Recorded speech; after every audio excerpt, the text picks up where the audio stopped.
है 18 मई 2007 का, जब एक चौंकाने वाली घटना घटती है। दिल्ली के आदर्श नगर थाने पर पीसीओ से कॉल आता है, जिसमें एक व्यक्ति सामने से बोलता है कि तुम्हारा नमाज बोल रहा हूँ, तिहाड़ जेल से लाश उठाते रहो।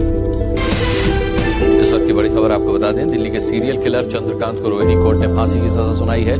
दो बर्बर हत्याकांड में बड़ी सजा पा चुके दिल्ली के सीरियल किलर चंद्रकांत झा के एक और जुर्म का आज हिसाब होना है।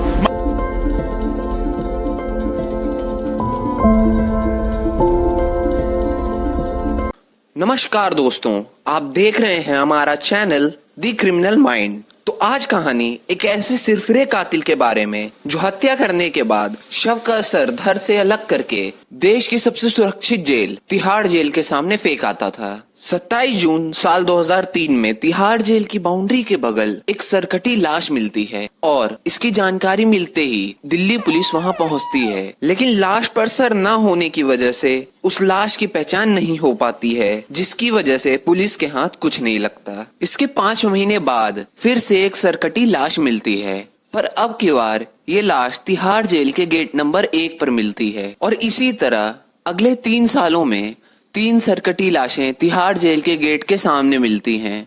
इन सारी लाशों में कुछ चीजें कॉमन थीं।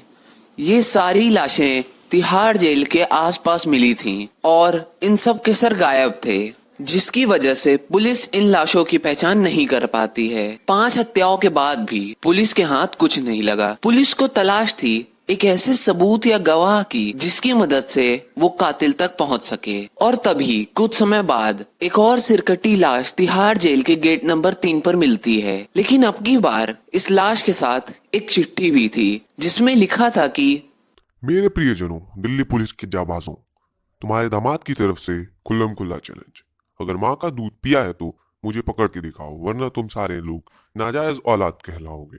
6 सिलसिलेवार हत्याओं के बाद पुलिस के पास सबूत के तौर पर कातिल की बस एक चिट्ठी थी, पर इस चिट्ठी से भी पुलिस के हाथ कुछ नहीं लगता है। फिर दिन आता है 18 मई 2007 का, जब एक चौंकाने वाली घटना घटती है। दिल्ली के आदर्श नगर थाने पर पीसीओ से कॉल आता है, जिसमें एक व्यक्ति सामने से बोलता है कि तुम्हारा दामाद बोल रहा हूँ, तिहाड़ जेल से लाश उठाते रहो। जिसके बाद पुलिस तिहाड़ जेल के गेट के सामने से 7वीं सिरकटी लाश बरामद करती है। अब की बार पुलिस कोई कसर नहीं छोड़ना चाहती थी। लाश मिलते ही पुलिस पेपर में इश्तिहार छपवा देती है और सफलतापूर्वक इस लाश की पहचान दिलीप मंडल नाम से हो जाती है। फिर इनके माँ बाप का पता चलता है और डीएनए टेस्ट के बाद ये बात कंफर्म हो जाती है कि ये लाश दिलीप मंडल की ही है। फिर पुलिस उस पीसीओ तक पहुंचती है जहां से कातिल ने कॉल करके लाश की जानकारी दी थी। और जब पुलिस पीसीओ के मालिक से और आसपास से पूछताछ करती है तो किसी चंद्रकांत झा का नाम सामने आता है। जिसके बाद पुलिस चंद्रकांत झा का रिकॉर्ड चेक करती है और उसमें ये पता चलता है कि चंद्रकांत एक बार पहले भी 1998 में कत्ल के मामले में जेल जा चुका है और पुलिस के पास पुख्ता सबूत न होने की वजह से वो 2003 में रिहा हो जाता है, जिससे पुलिस का शक चंद्रकांत झा पर और गहरा हो जाता है। जिसके बाद पुलिस बिना देरी किए चंद्रकांत झा को हिरासत में ले लेती है और जब पुलिस चंद्रकांत के घर की तलाशी लेती है तो वहां उन्हें एक चाकू बरामद होता है, जिस पे खून के धब्बे लगे हुए थे।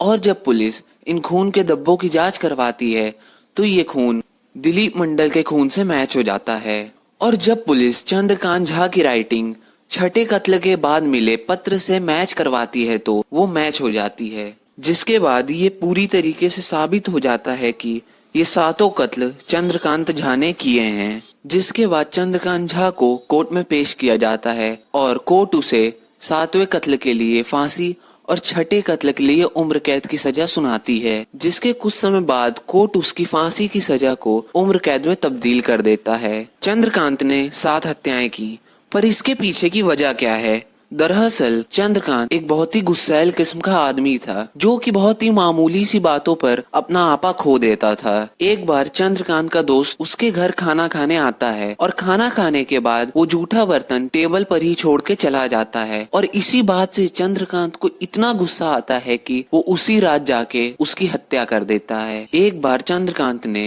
अपने दोस्त की हत्या सिर्फ इसलिए कर दी क्योंकि उसे शक था कि उसका दोस्त उसके घर के सामने वाली लड़की पर नजर कर रखता है। समाज ने ऐसे बहुत ही कम अपराधी देखे हैं जिन्होंने सामने से पुलिस को खुल्लम खुल्ला चुनौती दी, पत्र लिखे और खुद सामने से कॉल करके बताया कि उन्होंने ही ये सारे मर्डर किए हैं, जिसमें चंद्रकांत झा का नाम भी शुमार है। धन्यवाद दोस्तों, इस वीडियो के लिए बस इतना ही। मिलते हैं अगली ऐसी दर्दनाक स्टोरी के साथ। तब तक के लिए द क्रिमिनल माइंड को सब्सक्राइब करें।